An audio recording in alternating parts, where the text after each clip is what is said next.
BA प्रथम वर्ष के राजनीति विज्ञान के द्वितीय प्रश्न पत्र प्रमुख भारतीय राजनीतिक विचारकों के अंतर्गत आज मैं आपको प्राचीन भारतीय विचारक मनु द्वारा प्रतिपादित प्रशासनिक व्यवस्था और कानून व्यवस्था के बारे में बताना चाहूँगी। मनु ने व्यावहारिक प्रशासनिक व्यवस्था के संबंध में भी निर्देश दिए।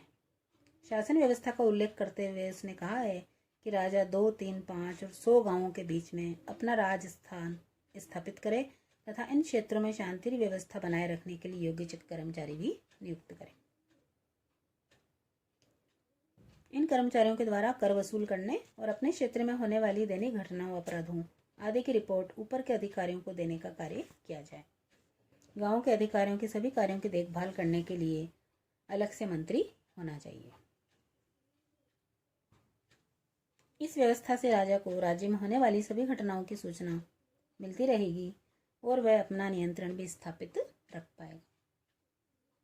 गांवों के प्रशासन के साथ साथ मनु ने नगरों के प्रशासन का वर्णन भी किया है। प्रत्येक नगर में न्याय, प्रशासन, पुलिस आदि सभी कार्यों पर विचार करने वाला एक अधिकारी होना चाहिए। राजा को दौरे करके तथा गुप्तचरों के द्वारा अधिकारियों के कार्यों की जानकारी प्राप्त करके उन पर नियंत्रण स्थापित करना चाहिए। मनु के अनुसार राज्य कर्मचारी सामान्यतः धूर्त तथा भ्रष्टाचारी होते हैं, अतः राजा के द्वारा ऐसे अधिकारियों पर पूरा नियंत्रण रखा जाना चाहिए तथा भ्रष्ट आचरण करने वाले अधिकारियों को दंडित भी किया जाना चाहिए। मनु ने प्रशासनिक व्यवस्था के अंतर्गत स्थानीय संस्थाओं के महत्व को भी स्वीकार किया और स्थानीय विषयों का भार इन संस्थाओं को ही सौंपने का निर्देश दिया है। अब हम दंड या सजा का प्रावधान जो मनु ने किया उसके बारे में चर्चा करें तो भारत के प्राचीन राजनीतिक साहित्य में दंड शक्ति शब्द का प्रयोग संप्रभुता या राज्य के सर्वोच्च शक्ति के रूप में किया गया। मनु के अनुसार दंड राज्य शक्ति का निर्णायक तत्व होता है जिसकी धुरी पर सारे राज्य का संचालन होता है। भारतीय साहित्य में व्यक्त दंड संबंधी इन विचारों को ही संप्रभुता की धारणा कहा जा सकता है। दंड की सर्वोच्च महत्ता के कारण यह है कि ये सभी मनुष्यों का रक्षक है और इसी के कारण मनुष्य स्वधर्म का पालन करते हैं। यह सर्वोच्च तथा सर्वशक्तिमान है, संपूर्ण सामाजिक व्यवस्था की रक्षा और देखभाल करता है और दंड राज्य की संपत्ति की रक्षा तथा वृद्धि के लिए भी अनिवार्य है।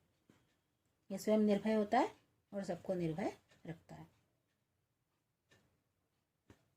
दंड शक्ति के बहुत अधिक महत्वपूर्ण होने के कारण ही मनु ने इस बात पर जोर दिया कि दंड की शक्ति का प्रयोग बहुत ही अधिक सोच समझकर किया जाना चाहिए।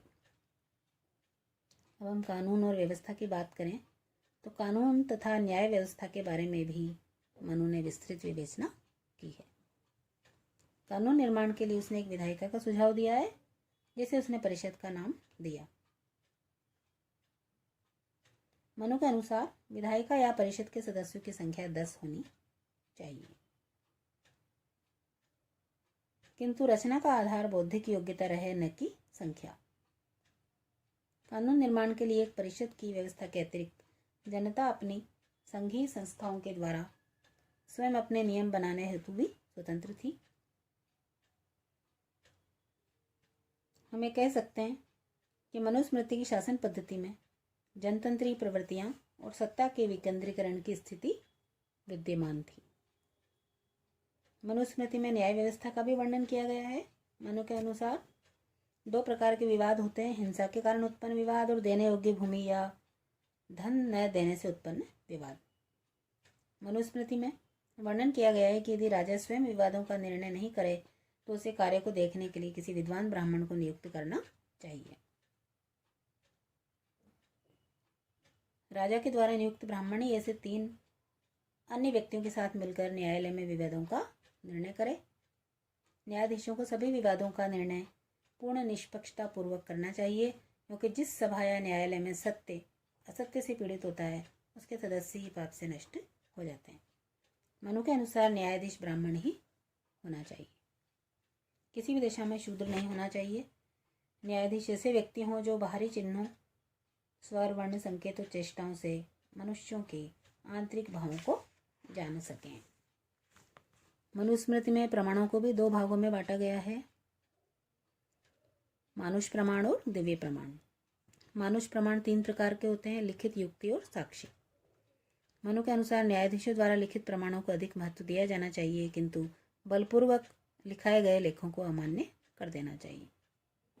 साक्ष्य प्रमाण में आंखों द्वारा देखा गया हाल होने के कारण भी ये विश्वसनीय होते हैं, किंतु मनु के अनुसार असत्य बोलने वाले सेवक, शत्रु, सन्यासी और कोढ़ी के कथनों पर विश्वास नहीं किया जाना चाहिए।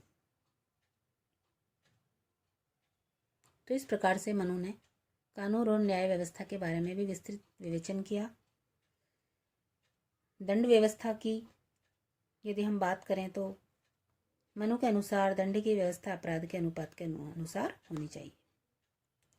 मनु ने अपनी दंड व्यवस्था में गतिशोधनात्मक, निरोधात्मक और सुधारात्मक तीनों ही सिद्धांतों का समन्वय किया और इस बात का पूरा विवरण दिया कि कब किस अवस्था में कितना दंड दिया जाना चाहिए।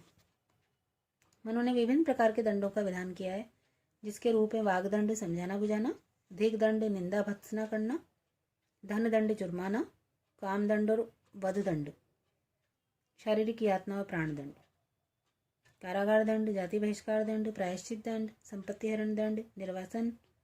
और मनु के द्वारा राजा को भी दंड से मुक्ति प्रदान नहीं की गई है।